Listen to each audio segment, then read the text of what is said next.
to start your career with Frank Zappa, uh, give us a quick memory of that, because you were a kid and he saw you at a club and then bingo, there you are. Give us a quick little thought Yeah, on that. exactly that. I mean, really, I was in a good band, covers band, and he just walked in after a show he played in Nashville, and there he was in the club all of a sudden, and sitting in front of us with some of his crew and people, from the band, and John Smothers, his bodyguard, and it was evident that, oh, that's Frank Zappa. What a life changing moment! It just like, wow, I never realized that anything like that could seriously happen. It was like, and he got my name and number that night from the chauffeur who was a big fan.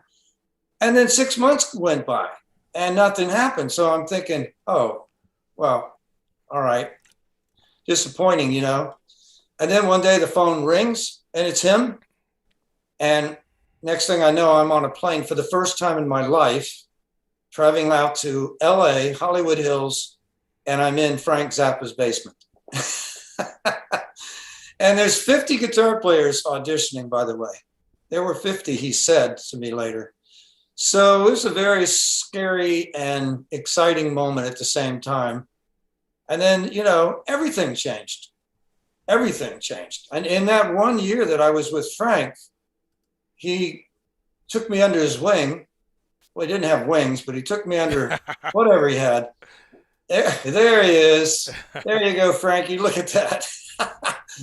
And in 1 year's time, he caught me up on everything. I mean, we made a movie, we made a live record, we made we toured all of Europe, we toured all the United States. We just did it all in 10 months, 11 months time. And I was a pro suddenly, which is a good thing, because all of a sudden people like David Bowie were knocking on my door.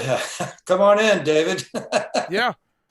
So, I can never say enough about Frank, and thank Frank so much for what he did for me. I never in my wildest dreams would have thought that that's how I would start my career. It's funny because when I was in my teen band, we always talk about the Denims, who played Beatles songs and wore Beatle looking clothing and stuff and had Vox amplifiers. And we loved the Beatles stuff so much. We had a young manager. His name was Ray Limkel. And I remember one day he brought me the Freak Out album, Frank Zappa's first album, and also the first double album ever made. Right. And he gave it to me and he said, "You're probably the only person I know who might like this." You're weird. So but I mean, how the dots connect, I would have never even thought about Frank Zappa, but that started me listening to some of his stuff. I was never a person who knew all of his records or anything, but right. yeah, loved That's it awesome. though. No, and then it's just a whirlwind after, as you said, Really. Bowie and Iggy Pop were at a show, right? And then next thing Yeah. you know, and then someone came to a Bowie show, and then someone came. So it's a really wonderful history. And again, it would be here till midnight to go through